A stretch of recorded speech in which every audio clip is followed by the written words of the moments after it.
Welcome back to our playthrough of MechCommander. There's three things I very briefly want to mention before we plunge into this next mission. First of all, upon further review of the previous mission and watching the video again, I was complaining near the end about having not salvaged any light clan mechs, and in hindsight that seemed a little absurd after salvaging that Timberwolf and having it right there in the mission, so apologies for that. Second of all, the MechCommander Gold with the Desperate Measures expansion does actually include a difficulty setting in the preferences. And for the sake of disclosure, I wanted to have it be known that I am playing this on regular Joe Schmo difficulty there. So, no tricks going on. And third of all, for this mission, I'm going to be trying some more interesting video effects, and we'll see how those work out later on in the mission. So with that out of the way, let's go ahead and plunge into Mission 6, the final mission of Operation Beachhead, the first operation of the game. Liberate KO Industrial Zone. Destroy all enemy mechs defending Industrial Zone. Here's our exciting support. One small artillery, be sure to use it wisely. Consolidation of the area and completion of this phase of the invasion hinges on control of the KO Industrial Zone. Unfortunately, the Smoke Jaguars have recognized the importance of the area and have entrenched bondsman forces to defend it. Reconnaissance shows that the area is well protected by natural barriers as well as constructed fortifications manned by combat units and automated defenses. Since this region contains vital approaches required to continue the invasion, we must have control of the area. In order to accomplish this, you must destroy all the mechs defending the area, because vehicles don't count because they're not people. Good luck. Tactical warning. The infamous Captain Akata Haru has been spotted in this area overseeing the defenses. Be warned that Captain Haru pilots a heavy mech, the LRM-equipped catapult. Normally that would be something rather fearsome, but with my Timberwolf in hand, I am not concerned. So, first of all, this mission is long, and it has a lot of enemies. So we're going to pull in a refit truck for this mission. The refit truck is a support vehicle that has a limited lifespan, and it will allow you to repair your units in the field. And it can do everything except replace destroyed weapons. It can repair armor, it can fix damaged internals, crippled legs, anything like that, but it won't be able to repair damage, and it does damaged weapons, and it does have a limited life. So, interestingly enough, the life bar that it has for damage is the same one that it draws life from when it repairs your unit, so it sucks the life out of it in favor of fixing your mechs.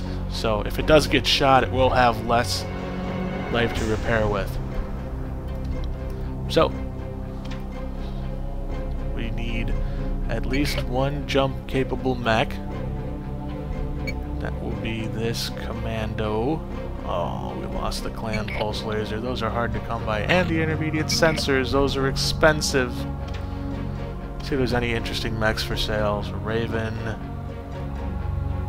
a Hunchback, a Centurion. Nothing too exciting. They're all nothing heavier than medium mech, the Centurion. There's a whole slew of commandos available. Whatever. Let's pull our everything's out of this one. We're gonna need to put someone in this Hollander.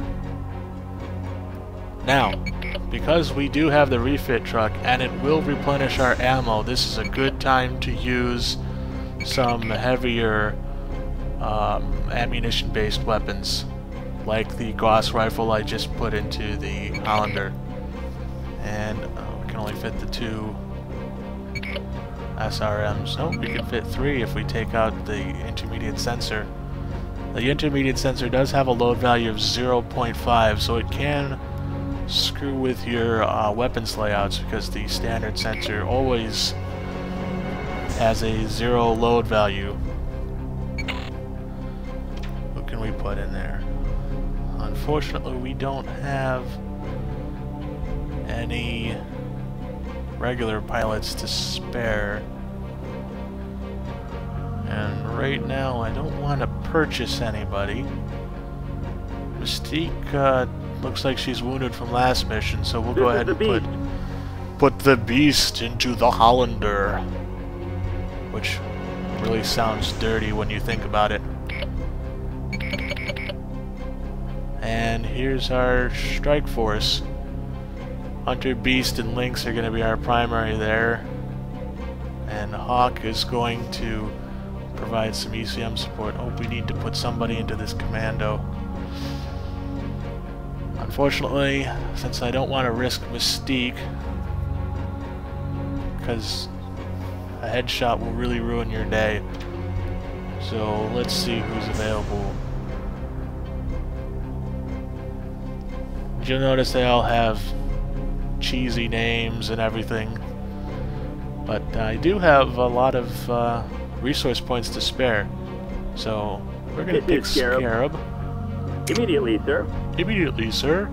And we're going to put Scarab into the Raven. This is Scarab. Because he has a very high sensors rating, and what the sensors rating does is the higher it is, the less of a penalty to your sensor range you get, both while stationary and while moving.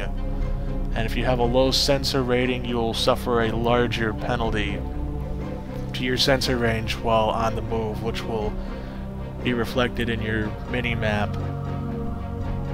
Hawk also has good sensors. Let's see who else is available. I need somebody who can jump. Skater. Skater here. You got it. He's got a silly SoCal accent. Let's put him into the commando.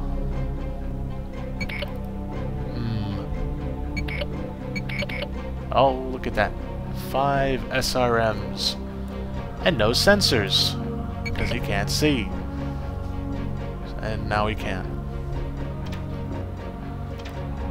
And that should be everyone. And we'll be 30 tons underweight, which will give us some advantage as far as bonus, but not too much. So here's our mission here. I don't believe I actually explained the map. There's a small base here that you can actually go around, which is sort of what these paths here are. There's a longer walled base that we're going to pull our main force up through the front here and have Skater and his jump mech and his commando sneak around back here and capture some of these. Here's the natural barriers the briefing text is referring to. Here's some mountains, and there's some autocannon vehicles up there, Saracens or something. And here's the actual industrial zone, which will obviously contain reasonable amounts of salvage, so we'll get to enjoy that. And here we go. Commencing deployment. Mechwarriors prepare for combat.